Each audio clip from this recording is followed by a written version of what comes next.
আল্লাহ রাব্বুল আলামিন সে কথাই কোরআনুল কারীমের মধ্যে বলছেন, ইন্না নাহনু নাযালনা যিকরা ওয়া ইন্না লাহু লাহাফিজুন। আল্লাহ রাব্বুল আলামিন বলেন, নবী, আমি আল্লাহ আপনার উপর যে কোরআন নাজিল করেছি, এই কোরআন আমি মুমিনের শেফার জন্য নাজিল করেছি। এই কোরআন আমি মুমিনের মুক্তির জন্য নাজিল করেছি।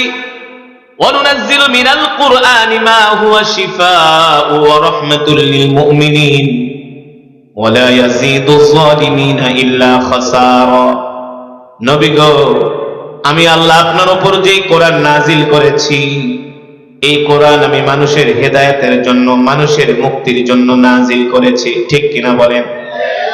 আল্লাহ রাব্বুল আলামিন এই কোরআন নাজিল করে তার হাবিবকে বললেন, নবী, এই কোরআন দিয়ে আপনি মক্কার মানুষদেরকে দাওয়াত দেন, আবু জেহেলকে দাওয়াত দেন, আবু লাহাবকে দাওয়াত দেন, উতবাকে দাওয়াত দেন, সাইবাকে দাওয়াত দেন।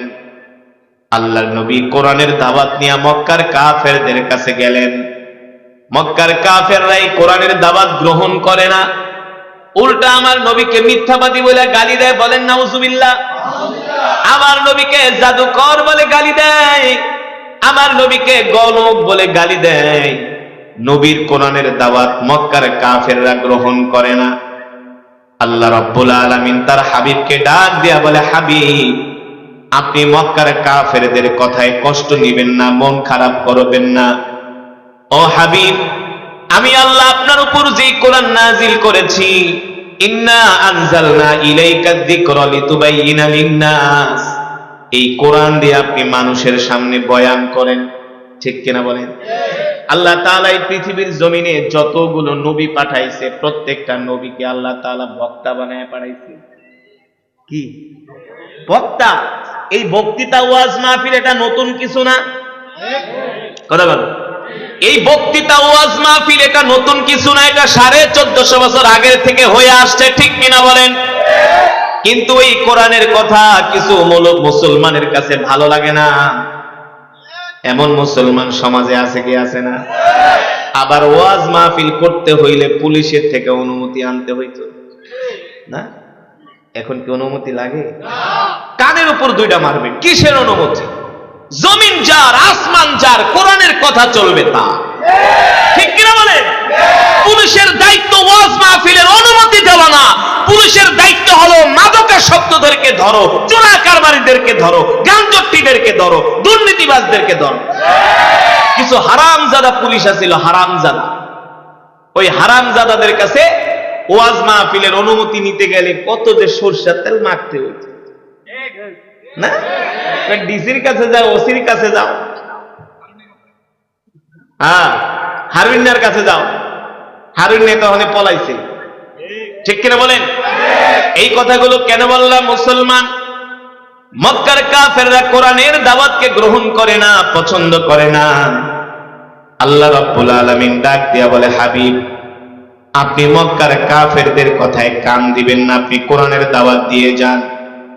ও যুবক, ও মুসলমান, আমরা তো কোরআনের কথা শোনার জন্য আসছি, কেউ আমাদেরকে বাধা দেয় নাই। দিছে? আপনারা যে মাহফিল শুনতে আসছেন, কেউ আপনাদেরকে কি বাধা দিছে? অথচ যুবক, এই কোরআনের কথা শোনার কারণে রাসূলের সাহাবীদের উপরে অকাথ্য নির্যাতন হয়েছে, অকাথ্য জুলুম হয়েছে। কেমন নির্যাতন? রাসূলের প্রিয় সাহাবী হযরতে বেলাল হাবশী রাদিয়াল্লাহু তাআলা আনহু, আল্লাহর নবী যখন কোরআন তেলাওয়াত করতেন, আল্লাহর নবীর জবানে কোরআন শোনার জন্য হযরত বেলাল আসতো। কাফেররা জানতে পেরেছে বেলাল আসছে আল্লাহর নবীর কোরআন শোনার জন্য। এই কথা শোনার পরে উমাইয়া ইবনে খালদ বেলালের 2 হাত বাঁধলেন, 2 পা বাঁধলেন। বেদে বেলালকে বলল, বেলাল, তুমি মুহাম্মদের কোরআন তেলাওয়াত শুনতে যাবা না? হযরতে বেলাল বলে, এ কাফের মুনিফ, শুনে রাখো, আমি আল্লাহর নবীর কোরআন শুনতে যাব না। এই কথা তুমি আমাকে যত নিষেধ করবা, তত আমি আল্লাহর নবীর কোরআন আরো বেশি শুনব। শেষ পর্যন্ত হযরত বেলাল কাফেরদের কথায় কর্ণপাত করে না, আল্লাহ রাসূলের কোরআন শোনার জন্য আসে। এবার মক্কার কাফেররা হযরতে বেলালের 2 হাত বাঁধলেন, 2 পা বাঁধলেন, 2 হাত আর 2 পা বেঁধে হযরতে বেলালকে উত্তপ্ত মরুভূমির মধ্যে চিৎ করে শোয়ায়া হযরতে বেলালের শরীরের মধ্যে লোহার রড দিয়া সেকা দেওয়া হয়েছে। হযরতে বেলালের শরীরের মধ্যে লোহার রড গরম করে করে সেকা দেওয়া হয়েছে। আর বলা হয়েছে, বেলাল, মুহাম্মাদের কোরআন শুনতে যাবি না। হযরত বেলাল বলে, কাফেররা শুনে রাখো, তোমরা আমাকে মারতে মারতে শেষ করে ফেলবা, আল্লাহর নবীর কোরআন শোনা থেকে আমাকে এক মুহূর্তের জন্য বিরত রাখতে পারবা না। ও মুসলমান, শুধু এখানেই শেষ নয়, হযরতে বেলালের 2 হাত 2 পা বেঁধে পাগলা ঘোড়ার পায়ের সাথে বেঁধে দিয়েছে। আর পাগলা ঘোড়া উত্তপ্ত মরুভূমির মধ্যে দিয়ে দৌড়ায়, আর হযরতের বেলালের শরীরের গোশতগুলো পাথরের সাথে লেগে লেগে খসে খসে পড়ে যায়। ও যুবক, আল্লাহর কোরআনের জন্য রাসূলের সাহাবীরা কত কষ্ট করছে, তারপরেও তারা আল্লাহর কোরআন থেকে দূরে সরে যায় নাই, ঠিক কিনা বলে? শেষ পর্যন্ত আল্লাহর নবী এই কোরআনের দাওয়াত নিয়ে মক্কার কাফেরদের কাছে যায়। মক্কার কাফেররা এমন কোন অত্যাচার নাই, এমন কোন নির্যাতন নাই, এমন কোন জুলুম নাই তারা আল্লাহর নবীর উপরে করে নাই। ও যুবক, আল্লাহর নবী যখন কোরআনের দাওয়াত দিতে যায়, মক্কার কাফেররা রাস্তার ভিতরে কাটা বিছায়া রাখে। আল্লাহ রাসূলকে হত্যা করার জন্য তারা ষড়যন্ত্র করে। শেষ পর্যন্ত তারা যখন কোন ষড়যন্ত্রে কাজ হয় না, আল্লাহর নবী কোরআনের দাওয়াত থেকে দূরে সরে যায় না, শেষ পর্যন্ত মক্কার কাফেররা আল্লাহ রাসূলের প্রিয় চাচা, নাম আবু তালেব, নাম শুনছেন? আবু তালেব কি মুসলমান ছিলেন? হ্যাঁ, আবু তালেব মুসলমান ছিলেন না, দেখেন কাফের হয়েও কোরআনের পক্ষে ছিলেন। হ্যাঁ, আবু তালেব কাফের হয়েও কোরআনের পক্ষে ছিলেন। কিন্তু এই সমাজের ভিতরে এমনও মুসলমান আছে যারা কোরআনের কথা শুনতে পারে না। ওদের কাছে মমতাজের গান মজা লাগে, ঠিক না? ওদের কাছে গায়ে হলুদের অনুষ্ঠান মজা লাগে, ঠিক কিনা বলে? আবু তালেব মুসলমান ছিলেন না। আবু তালেব যতদিন পর্যন্ত বেঁচে ছিলেন, আল্লাহর নবীকে মক্কার কাফেররা চোখ তুলে তাকানোর সাহস পায় নাই আল্লাহ রাসূলের দিকে। এবার মক্কার কাফেররা দেখে আল্লাহর পয়গম্বরকে কোনোভাবেই তারা কোরআনের দাওয়াত থেকে দূরে সরাইতে পারে না। আমরা সেই বিশ্ব নবীর উম্মত, আমাদেরকে কোরআনের দাওয়াত দিয়েও খুঁজে পাওয়া যায় না, ঠিক কিনা বলে? এই এলাকার সব মুসলমান যদি কোরআনের মজমায় আসতো, তাহলে এই মাহফিলের ভিতরে জায়গা হতো না। অথচ রাসূলের সাহাবীরা এই কোরআনের জন্য কত কষ্ট করেছেন, এই কোরআনের জন্য কত মেহনত করেছেন। ও মুসলমান, আর আমরা সেই রাসূলের উম্মত হইয়া আমাদের ঘরের মধ্যে কোরআন নাই, কোরআনের তেলাওয়াত নাই। আপনারাই বলেন, রাগ করেন না, সমাজের কত পার্সেন্ট মানুষ কোরআন পড়তে পারে? বলেন, কত পার্সেন্ট মানুষ? 100-র ভিতরে 2% মানুষও সহি করে কোরআন পড়তে পারে না। বাংলাদেশে 18 কোটি মুসলমান আছে, 18 কোটি মুসলমানের মধ্যে সর্বোচ্চ 2% মানুষ নামাজ পড়ে, বাকি 98% নামাজ পড়ে।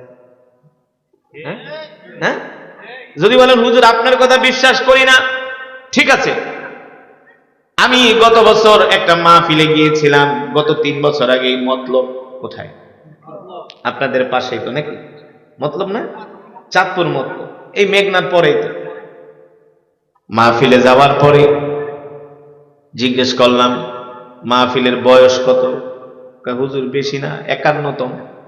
আপনারা তো 45, আপনারা কততম জানেন তো? আপনাদের এলাকার মাহফিল কততম জানেন তো? অনেকেই জানে না।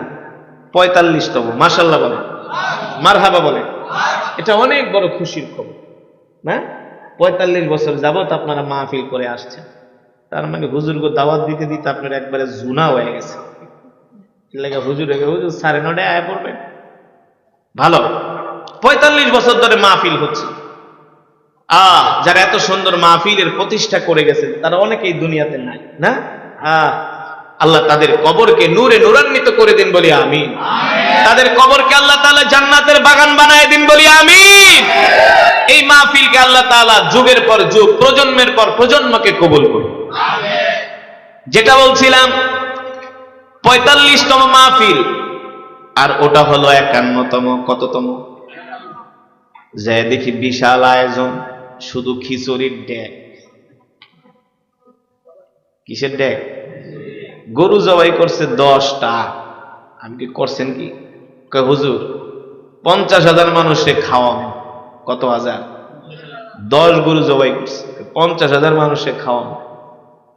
কমিটি একা হুজুর আজকে এমন কেরাতে টান দিবেন, একেবারে মাইকে তার মার ছিঁড়া ফেলাবেন। আর এক গ্রুপ একা হুজুর ওই গ্রামে আইছিলেন, কেরাত পয়রা মাইকে দিয়ে ইউনিট কেটে আলাইছেন, খুব নাম হয়ে গেছে। আজকের মাহফিলে কয়েকটা ইউনিট কাটতে চাই। সেক্রেটারি একা হুজুর এমন ওয়াজ দিবেন যাতে মানুষ কাঁথার তলের থেকে উঠে এখন। আমার কি দায়িত্ব এমন ওয়াজ করে মানুষকে কাঁথার তলের থেকে উঠায় আনান? কর।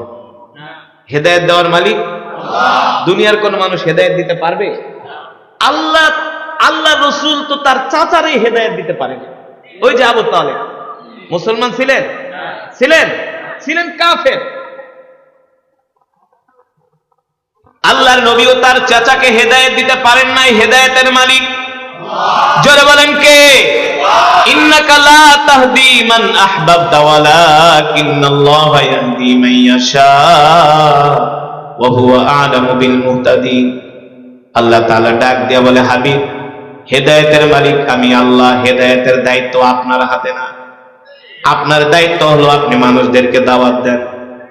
এই যে মাহফিল করতেছে 45 বছর পর্যন্ত, এই মাহফিল কেন করতেছে? আপনাদেরকে কোরআন শোনানোর জন্য। আর আল্লাহ আপনাদেরকে হেদায়েত দিছে দেখে মাহফিলে আসছেন, নাইলে আসতে পারতেন না। এই জন্য আর একবার বলেন আলহামদুলিল্লাহ, আরো জোরে বলেন আলহামদুলিল্লাহ। যেটা বলছিলাম, ওই মাহফিল কমিটি আমাকে বলে, হুজুর এমন ওয়াজ করবেন মানুষ যেন কাঁথার তলে থেকে উঠে আইসা পড়ে। আমি বলি মাশাআল্লাহ, ওয়াজ তো 51 বছর ধরে করান। হুজুর 51 বছর ধরে করাই, খিচুড়ি খাওয়ান 50,000 মানুষের, খুব ভালো কথা। কয় হুজুর বাপ দাদার আমল থেকে কইরে আসতেছে। তো ইমাম সাহেবরে ডাক দিন, ইমাম সাহেব ভালো ওয়াজই তো করান। হুজুর আমার মুসল্লিরা খুব ওয়াজ, যত ওয়াজ করবেন খালি শুনবো হুজুর, একজনও উঠবো না। আমি কি মাশাআল্লাহ।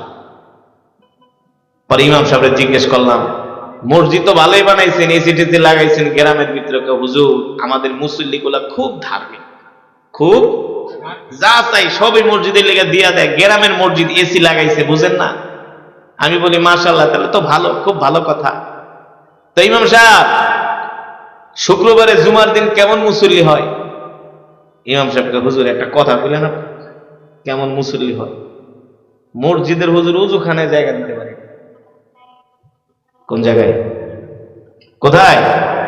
উজুখানায় জায়গা দিতে পারি না। আরেকজন ওই জায়গায় হুজুর ছাদও বইরা যায়। আপনাদের এলাকার কি অবস্থা? জুমার নামাজে কেমন মুসল্লি হয়? ভরপুর না? নিচতলা দোতলা ছাদও বইরা যায় মাঝে মাঝে, নাকি? ঠিক না? তো জিজ্ঞেস করলাম, জুমার নামাজে খুব মুসল্লি হয়, মাশাআল্লাহ, বেশ ভালো কথা। তো এশারের নামাজে কয়জন হয়? কোন নামাজ? কোন নামাজ? এশারের নামাজে কয়জন হয়? ইমাম সাহেব কথা কয় না। আমি কি ফজরের নামাজ? হুজুর কথা কয়েন না, কথা কয়েন না। কিছে? হুজুর দুঃখের কথা কি কমো, 80 ঘরে খাই। 80 ঘর বোঝেন তো? 80 ঘরে খাই, 8 জন মুসল্লিও এশারের নামাজে ফজরের নামাজে হয় না। এই হলো বর্তমানে বাস্তবতা, ঠিক কিনা বলেন? সমাজের 2% মানুষ মুসলমান ঠিক মতো নামাজ পড়ে না, ঠিক কিনা বলেন? ও মুসলমান, অথচ আল্লাহর নবী, বিশ্ব নবী রাহমাতুল লিল আলামিনকে আল্লাহ তাআলা কোরআন দিয়া পাঠাইলেন। মক্কার কাফেররা কোনোভাবেই কোরআনের দাওয়াতকে বন্ধ করতে পারে না। শেষ পর্যন্ত মক্কার কাফেররা চাচা আবু তালেবের কাছে আসলো, এসে বলল, আবু তালেব শোনো, মুহাম্মদকে বলে দিবা আজকের পর থেকে কোরআনের দাওয়াত বন্ধ করে দিতে। আবু লাহাব বলে, আবু তালেব, মুহাম্মদ যদি কোরআনের দাওয়াত বন্ধ না করে আমরা কিন্তু মুহাম্মদকে মক্কা থেকে বের করে দিব। ওলীদ ইবনে মুগীরা উঠা বলে, আবু তালেব, শুধু আমরা মুহাম্মদকে মক্কা থেকে বের করব না, আমরা মুহাম্মদকে জানে শেষ করে দিব। বলেন নাউজুবিল্লাহ। চাচা আবু তালেব বলে, আবু লাহাব, যতদিন পর্যন্ত আবু তালেব বেঁচে আছে ততদিন পর্যন্ত মুহাম্মদের দিকে তাকাইলে চোখ উঠায় ফেলাম। আল্লাহু আকবার। কারণ চাচা আবু তালেব কালেমা পড়ে মুসলমান হয় নাই, কিন্তু আল্লাহ রসুলের জন্য চাচা আবু তালেব ছিলেন একটা শক্ত খুঁটি। বুঝলেন না? চাচা আবু তালেব ছিলেন আল্লাহ রসুলের জন্য একটা শক্ত খুঁটি। ও মুসলমান, এবার মক্কার কাফেররা চাচা আবু তালেবকে বলে, শোনো আবু তালেব, ভাতিজা মুহাম্মদ যেহেতু এতই কোরআনের দাওয়াত দেয়, ইসলামের কথা বলে, ভাতিজা মুহাম্মদ যদি কোরআনের দাওয়াত বন্ধ করে দেয়, ভাতিজা আমাদের কাছে বিনিময়ে যা চাবে আমরা ভাতিজাকে তাই দিব। শুনে রাখো আবু তালেব, ভাতিজাকে বলবা যদি ভাতিজা মুহাম্মদ কোরআনের দাওয়াত বন্ধ করে দেয় আমরা ভাতিজাকে মক্কার বড় নেতা বানায় দিব।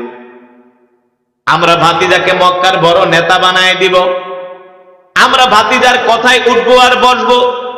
তারপরে বলো ভাতিজাকে কোরআনের দাওয়াত বন্ধ করে দিতে। চাচা আবু তালেব বলে, আর কি প্রস্তাব আছে বলো। এবার মক্কার কাফেররা বলে, শোনো আবু তালেব, মুহাম্মদ যদি অর্থের মালিক হতে চায় আমরা মুহাম্মদকে মক্কার সব অর্থের মালিক বানায় দিব। কত বড় লোভনীয় অফার! কত বড় লোভনীয় অফার না? মক্কার বড় বড় নেতারা আল্লাহ রসুলকে নেতা মানবে। বুঝেন নাই? যত অর্থের প্রয়োজন আল্লাহর নবীকে তারা অর্থ দিবে। শেষ পর্যন্ত মক্কার কাফেররা বলল, শোনো আবু তালেব, একজন যুবকের আকাঙ্ক্ষা থাকে সুন্দরী নারী। যদি মুহাম্মদ সুন্দরী নারী চায় আমরা মুহাম্মদকে সুন্দরী নারীও দিব। তারপরে বলো মুহাম্মদকে কোরআনের দাওয়াত বন্ধ করে দিতে। চাচা আবু তালেব বলে, ঠিক আছে, যাও, বের হও বাড়ি থেকে। সন্ধ্যার সময় ভাতিজা আসুক, তার সাথে আমি আলাপ করব। তোমরা যে প্রস্তাবগুলো দিয়েছো এই প্রস্তাব নিয়ে আমি ভাতিজার সাথে আলাপ করব। মক্কার কাফেররা চলে গেল।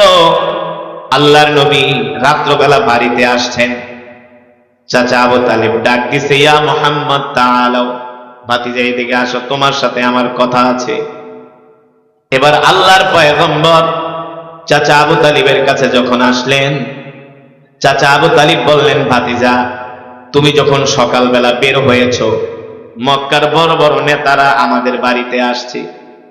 আয়েশা বলছে মক্কার কাফেররা তোমাকে কোরআনের দাওয়াত বন্ধ করে দিতে। আল্লাহর নবী শোনার পরে নবীজির চোখ লাল হয়ে গেছে, চেহারার ভিতরে রাগ ফুটে উঠেছে। চাচা আপনি বলেন কি? মক্কার কাফেররা আমাকে কোরআনের দাওয়াত বন্ধ করে দিতে বলছে।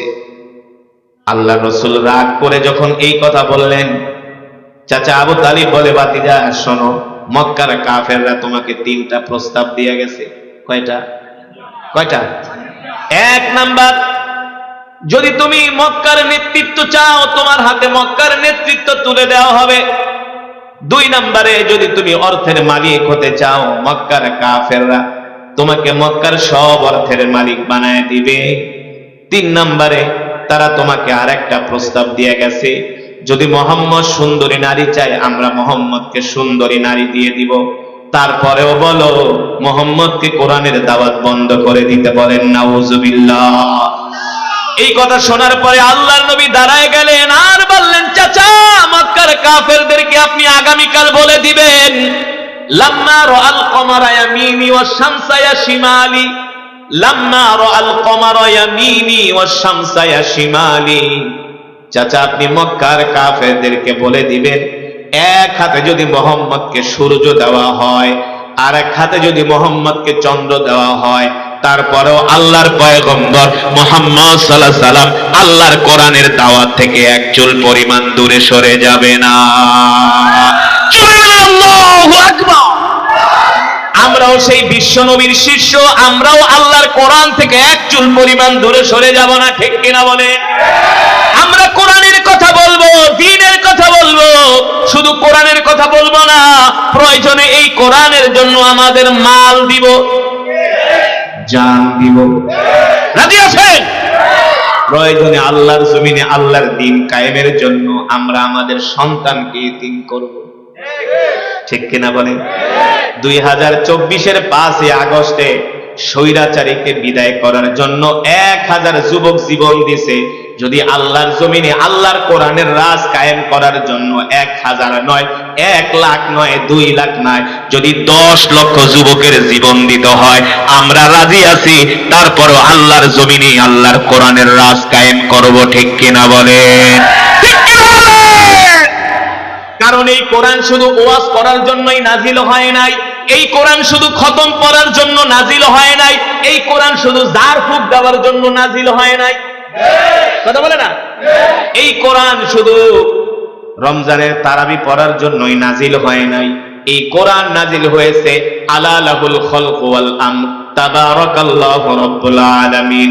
আল্লাহ তাআলা ডাক দিয়া বলে, হাবিব, মক্কার কাফেররা আপনাকে কোরআনের তেলাওয়াত বন্ধ করে দিতে বলে, দ্বীনের দাওয়াত বন্ধ করে দিতে বলে। আপনি মক্কার কাফেরদের সামনে ঘোষণা করে দেন, আলা লাহুল খালকু ওয়াল আমর, তাবারাকাল্লাহু রাব্বুল আলামিন। এ মক্কার কাফেররা শুনে রাখো, আমি আল্লাহর পয়গম্বর মুহাম্মদ সাল্লাল্লাহু আলাইহি সাল্লাম ঘোষণা করতেছি, আজ থেকে আসমান যার, আইন চলবে তার, জমিন যার, বিধান চলবে তার, ঠিক কিনা বলে? আমরাও বলতে চাই, বাংলাদেশের সংসদ চলবে কোরআনের আইন দিয়া, মন্ত্রণালয় চলবে কোরআনের আইন দিয়া, আইন আদালত চলবে কোরআনের আইন দিয়া। ওই লাল কুত্তা ব্রিটিশের আইনে আমার দেশের আইন আদালত চলতে পারে না, আমার দেশের মন্ত্রণালয় চলতে পারে না, আমার দেশের সংসদ চলতে পারে না, ঠিক কিনা বলেন? কোরআন কি শুধু নাজিল হয়েছে খতম করার জন্য? হ্যাঁ, খতম করার জন্য কোরআন নাজিল হয় নাই। আল্লাহ কোরআন দিয়েছেন, এই কোরআন দিয়ে আমাদেরকে দেশ পরিচালনা করতে হবে, রাষ্ট্র পরিচালনা করতে হবে। যারা বলে ইসলামের সাথে কোরআনের সাথে রাজনীতির কোনো সম্পর্ক নাই, ওটা হলো গন্ড মূর্খ, হয় কোনো মুসলমানই না। আল্লাহর নবী রাষ্ট্রনায়ক ছিলেন না? কথা বলেন। আল্লাহ নবী রাষ্ট্র চালায় নাই? হযরত ওমর রাষ্ট্র চালায় নাই? আবু বকর রাষ্ট্র চালায় নাই? হযরত ওসমান রাষ্ট্র চালায় নাই? হযরত আলী রাষ্ট্র চালায় নাই? তো আমরা যদি বলি বাংলাদেশ চলবে কোরআনের আইন দিয়া, কিছু কিছু নাস্তিক হারামজাদাদের শরীরে আগুন বেরা যায়, কারণ জানে তো কোরআনের আইন পাশ হয়ে গেল চুরি চামারি টেন্ডারবাজি দুর্নীতি চাঁদাবাজি বন্ধ হয়ে যাবে, ঠিক কিনা? আল্লাহ নবী এই কোরআনের দাওয়াত দেওয়ার কারণে শেষ পর্যন্ত মক্কার কাফেররা আল্লাহর রাসূলের উপরে এমন নির্যাতন করলো, অকাথ্য নির্যাতন করে আল্লাহর নবীকে মক্কার কাফেররা মক্কা থেকে বের করে দিছে। বুঝেন নাই? অকাথ্য নির্যাতন করে আল্লাহর নবীকে মক্কার কাফেররা মক্কা থেকে বের করে দিছে। শেষ পর্যন্ত আল্লাহ তাআলা ডাক দিয়া বলে, হাবিব, আপনি আর মক্কায় থাকবেন না, আপনার জন্য মক্কা আর নিরাপদ না। যুবক, এবার দেখো রে বন্ধু, ভালো করে চিন্তা করো, আল্লাহর নবী আল্লাহর জমিনে কোরআনের আইন কায়েম করার জন্য এবার নিজের মাতৃভূমি ছাড়তে হয়েছে, এবার নিজের বাপ দাদার ভিটা ছাড়তে হয়েছে। আল্লাহ তাআলা নির্দেশ দিলেন, হাবিব, আপনি আর মক্কায় থাকবেন না, আপনি এবার মক্কা থেকে হিজরত করে মদিনায় যান। আপনাকে আমাকে যদি বাপ দাদার ভিটা ছাড়া করতো, আমাদের কাছে কেমন লাগতো? জানে বলে, এই যে 20 লক্ষ রাখাইনের মুসলমান বাংলাদেশে আছে, আমরা মাঝে মাঝে ওয়াজ করার জন্য ওই চট্টগ্রাম, কক্সবাজার, উখিয়াতে যাই, অনেক রোহিঙ্গারা আসে আমাদের ওয়াজ শোনার জন্য, অনেক রাখাইনের মুসলমান আইসা হাত ধরে কান্না করে দেয়। বলি, কাঁদেন কেন, কাঁদেন কেন? বলে, হুজুর, নিজের মাতৃভূমির জন্য মায়া লাগে, নিজের বাপ দাদার ভিটার জন্য মায়া লাগে। আল্লাহ রসুলকে যখন মক্কা থেকে বের করে দেয়, আল্লাহ রসুল যখন মক্কা থেকে হিজরত করে মদিনায় যায়, কিভাবে থাকবে আল্লাহ নবী একা মক্কায়? দেখেন, রাস্তা দিয়ে হাঁটলে মক্কার কাফেররা আল্লাহ নবীকে গালি দেয়। আল্লাহ রসুলের হাঁটার চলার পথের মধ্যে তারা কাটা বিছায়া রাখে। আল্লাহ নবী সেজদায় গেলে নবীজির পিঠের উপরে উটের নারী বুড়ি চাপায়া দেয়। এমন কোন নির্যাতন নাই, জুলুম নাই মক্কার কাফেররা আল্লাহ রসুলের উপরে করে নাই। শেষ পর্যন্ত আল্লাহ তাআলা তার হাবিবকে বললেন, হাবিব আপনি আর মক্কায় থাকবেন না, এবার আপনি মক্কা ছেড়ে মদিনায় চলে যান। আল্লাহ নবী সাইয়েদনা আবু বকরকে নিয়ে এবার মক্কা থেকে মদিনার দিকে রওনা শুরু করলেন। মক্কা থেকে 3 কিলোমিটার দূরে যায় আল্লাহ নবী বারবার মক্কার দিকে তাকায় আর কান্না করে, বাইতুল্লাহর দিকে তাকায় আর কান্না করে। আল্লাহ নবী বলে, বাইতুল্লাহ রে, মক্কা রে, তোকে ছেড়ে আমার যেতে মন চায় না রে বাইতুল্লাহ, এ বাইতুল্লাহ, তোকে ছেড়ে আমার যেতে মন চায় না, কিন্তু মক্কার কাফেরদের ষড়যন্ত্রের কারণে আমি মক্কায় থাকতে পারলাম না। আল্লাহ তাআলা তার হাবিবকে ডাক দিয়ে বলেন, হাবিব ইযা জাআ নাসরুল্লাহি ওয়াল ফাত ওয়া রাআইতান নাসা ইয়াদখুলুনা ফি দীনিল্লাহি আফওয়াজা ফাসাব্বিহ বিহামদি রাব্বিকা ওয়াস্তাগফির ইন্নাহু কানা তাওয়াবা। নবী গো, আপনি মক্কা থেকে মদিনায় চলে যাচ্ছেন, আমি রব জানি আপনার মন খারাপ, আপনার মক্কা থেকে মদিনায় যেতে মন চায় না, কারণ মক্কা হলো আপনার বাবার দেশ, মক্কা হলো আপনার মায়ের দেশ, মক্কা হলো আপনার জন্মভূমি। নবী গো, আপনি কিছুদিনের জন্য কষ্ট করে মক্কা থেকে মদিনায় যান। আপনি আবু বকরকে নিয়ে মক্কা থেকে মদিনায় যেতেছেন, এমন একটা সময় আসবে আমি আল্লাহ আপনাকে এমন সম্মানিত করব যাদের কারণে আপনি মক্কা ছেড়ে চলে যাচ্ছেন, আর কিছুদিন পরে মক্কার ক্ষমতা আমি আপনার হাতে তুলে দিব। আপনাকে যারা অত্যাচার করেছে, জুলুম করেছে, আপনার ভয়ে তারা ঘরের দরজা লাগাইয়া ঘরের মধ্যে পালাইয়া থাকবে। আল্লাহ তাআলা তার হাবিবকে মক্কার ক্ষমতা দেন নাই? জোরে বলেন। নবী মক্কার প্রেসিডেন্ট ছিলেন কি ছিলেন না? যেই কাফেররা আল্লাহ নবীকে কষ্ট দিছে, আবু সুফিয়ানের মতো বড় নেতা, সেও ঘরের দরজা লাগায় পালায় দিছে। মোহাম্মদ ধরতে পারলে কল্লা উড়াইয়া দিবে, ঠিক কিনা বলেন? আল্লাহ রসুল এবার মক্কা থেকে মদিনায় যাচ্ছেন, সাথে সাইয়েদনা আবু বকর, কি রসুলের হিজরতের সাথী।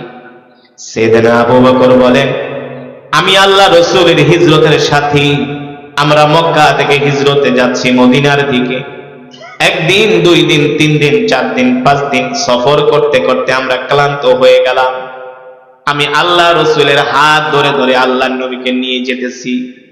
আমি দেখি ওই পথের মধ্যে যত পাথর আছে সব পাথরগুলো দেখা আল্লাহ নবীকে চিনতেছে, আর আল্লাহ রসুলকে সালাম দেয়, আসসালামু আলাইকা ইয়া রাসূলুল্লাহ। পাথরগুলো আল্লাহ নবীকে সালাম দেয়। সাইয়েদনা আবু বকর বলে, শুধু পাথরগুলো আল্লাহর নবীকে সালাম দেয় না, আল্লাহর নবী শক্ত পাথরে পাড়া দেয়। আল্লাহর নবীর বরকতি পা লাগার সাথে সাথে শক্ত পাথর তুলার মতো নরম হয়ে যায়। আল্লাহর নবী ডাক দিয়ে বলে, পাথর সালাম দিলা কারণ কি? ও পাথর সালাম দিলা কারণ কি? পাথর ডাক দিয়া বলে, ওগো আল্লাহর নবী, আপনি কি মনে করছেন আমরা আপনাকে চিনি না? আপনি শুধু মানুষের নবী না, আপনি আমাদেরও নবী। শক্ত পাথরে পাড়া দিলে আপনার কষ্ট হবে, এই কারণে আমরা পাথর আপনার জন্য নরম হয়ে গেছি। জোরে বলেন সুবহানাল্লাহ। যেই নবীর এত দাম, ওই নবী কোরআনের জন্য কত কষ্ট করছে, আর তুমি আমি মুসলমানের সন্তান হইয়া সেই কোরআন পড়তে জানি না, কোরআনের তেলাওয়াত করি না, কোরআনের বয়ান শুনতে আসি না, ঘরের ভিতরে কোরআনের তেলাওয়াত নাই, শুধু হিন্দি গান আর বাংলা সিনেমা। ঠিক কিনা বলে? আল্লাহ ছাড়বে? ছাড়বে না। আল্লাহ ছেড়ে দেয় মাগার ছাড় দেয়, মাগার ছেড়ে দেয় না। এত শোনা না, ওয়াজ না শুনা দোকানে বসে বাদাম টিপবা, বাদাম খাইবা, চা খাইবা, খাও জনমের খাওয়া। আল্লাহ হাসরের ময়দানে ধরবো যে আমার কোরআন শুনতে যাস না, মসজিদে নামাজ পড়তে যাস না, ঠিক কিনা বলে?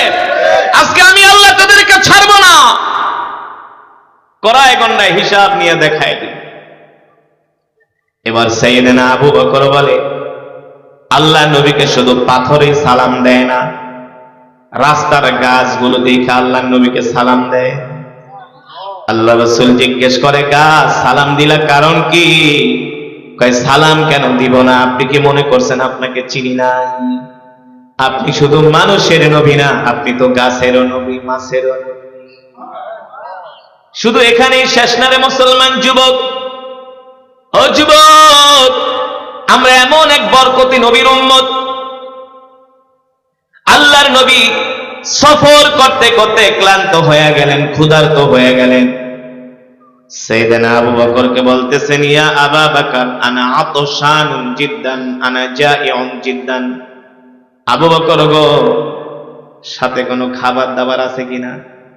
দেখেন, মক্কা থেকে মদিনা হলো 550 কিলোমিটার, এটা হলো বর্তমানের রাস্তা।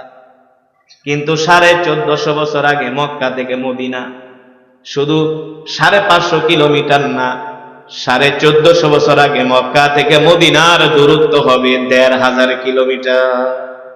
কারণ ওই সময় আধুনিক কোন রাস্তাঘাট ছিল? প্রাইভেট ছিল, ট্রেন ছিল, পিচ ঢালাই ছিল? কেমনে গেল আল্লাহ রসুল? রসুলের জীবনী তো পড়েন না, মজা পাইবেন কোত্থেকে, বুঝবেন কোত্থেকে? খালি তো আছেন বাংলা সিনেমা, নাটক আর ওই বাদাইমাগো টিকটক লয়। হ্যাঁ, বাংলাদেশে এখন শিক্ষিত মানুষের চেয়ে বাদাইমা টিকটকারের দাম বেশি। একটা এই হাই স্কুলের মাস্টার আর কয় টাকা বেতন পায়? একটা টিকটকার এখন মাসে 5 লাখ টাকা ইনকাম। আউল ফাউলের দাম বেশি। কিন্তু রসুলের জীবনী যদি পড়তেন, এই চোখ দিয়া জর জর করে পানি পড়ত। কোন নবীর উম্মত আমরা, কত সম্মানিত করেছেন আল্লাহর নবীকে আল্লাহ তাআলা। দেখেন আল্লাহর নবী কত কষ্ট করেছেন দ্বীনের জন্য, ইসলামের জন্য। যে দ্বীনের কথা আল্লাহ কোরআনে বলেছেন, ইন্নাদ দীনা ইনদাল্লাহিল ইসলাম, আল্লাহ তাআলার কাছে মনোনীত ধর্ম হলো ইসলাম। আল-ইয়াওমা আকমালতু লাকুম দীনাকুম ওয়া আতমামতু আলাইকুম নি'মাতি ওয়া রাদিতু লাকুমুল ইসলাম দীনা। একমাত্র কমপ্লিট জীবন ব্যবস্থার নাম হলো ইসলাম। শান্তির ধর্ম ইসলাম, মুক্তির ধর্ম ইসলাম, মানবতার ধর্মের নাম হলো ইসলাম। ঠিক কি না? যেখানে মুসলমান আছে সেখানেই শান্তি। না, বাংলাদেশ হলো একটা শান্তিপ্রিয় দেশ, কিন্তু ভারতের দাদা বাবুরা গরুর মুখ খাওয়াইনারা এই বিষয়টা মানতে চায় না। ওরা বলে আমাদের বাংলাদেশ নাকি দখল করে নিয়ে যাবে। আমরা বলি, আয়, ধুতি পরার সময় পাবি না, সবগুলারে কেটে দেব। হ্যাঁ, সবগুলারে মুসলমানি করায় দেব, শুধু বাংলাদেশের দিকে আয়। এই দেশ তোদের বাবার দেশ না, তোদের দাদার দেশ না, এই দেশ হলো মুসলমানের দেশ। শান্তির ধর্ম ইসলাম। এই দিন কায়েমের জন্য আল্লাহর নবী যাচ্ছেন মদিনায়, আল্লাহ তাআলার নির্দেশ পায়া। কিন্তু রাস্তায় তো ক্ষুধা লাগে না? জার্নি করলে ক্ষুধা লাগে কি লাগে না? একেই তো মরুভূমির পথ, পাহাড়ের পথ, রৌদ্র উঠলে একেতে সূর্যের তাপ, দ্বিতীয়ত হলো মরুভূমির বালুর তাপ। ঠিক কিনা বলেন? এমন ভাবে বালুর তাপ বেড়ে গেছে, সূর্যের তাপ বেড়ে গেছে। আল্লাহ নবী ক্লান্ত হয়ে গেছেন। সাইয়েদনা আবু বকরকে বলেন, ইয়া আবা বকর আনা জাইউন জিদ্দান। আবু বকর গো, আপনার কাছে কোনো খাবার দাবার আছে কিনা? সাইয়েদনা আবু বকর বলে, আল্লাহ রাসূল, আমার কাছে যত খাবার দাবার ছিল সব শেষ হয়ে গেছে, এখন তো কোনো খাবার নাই। আল্লাহ নবী বলে, খাবার না থাকলে একটু পানি দেন। এই যুবক, আল্লাহ নবী খাবার পানি পর্যন্ত পাচ্ছেন না, দ্বীনের জন্য কত কষ্ট করতেছে। 3 দিন পর্যন্ত আল্লাহ নবী ক্ষুধার যন্ত্রণায় পেটে পাথর বেঁধেছেন। আর আপনি আমি কয়দিন ক্ষুধার যন্ত্রণায় কান্না করছি। এক বেলা না খায়া থাকলে তো আমাদের একেবারে অবস্থা খারাপ হয়ে যায় না? এই যে রমজান মাস আসতেছে, দেখবে ভোর রাত্রে জনমের খাওয়া খাইয়াও জোহরের পরে একেবারে মনে হয় খারাপ থেকে পড়ে যায় না, হুইয়া পড়ে। ভালো কথা কইল, রোজা রাখছি, কথা কবি না। আর আল্লাহর নবী 3 দিন পর্যন্ত খেতে পায় নাই, ক্ষুধার যন্ত্রণায় পেটে পাথর বেঁধেছে, একমাত্র আল্লাহর জমিনে আল্লাহর দ্বীন কায়েমের জন্য। ও মুসলমান, শেষ পর্যন্ত আল্লাহর নবী সাইয়েদনা আবু বকরকে বলে, আবু বকর খাবার না থাকে একটু পানি দেন। পানিও নাই, খাবারও নাই, পানিও নাই। সাইয়েদনা আবু বকর বলে, আল্লাহর রাসূল আমার কাছে খাবার চায়, খাবার দিতে পারি না, পানি চায়, পানি দিতে পারি না। আবু বকরের কাছে এর চাইতে আর কষ্টের বিষয় হতে পারে না, ঠিক কিনা বলেন? আল্লাহ নবী ডাক দিয়ে বলে, আবু বকর দেখেন তো মরুভূমির মধ্যে কোনো ঘর বাড়ি দেখা যায় কিনা। সাইয়েদনা আবু বকর বলে, শত শত কিলোমিটার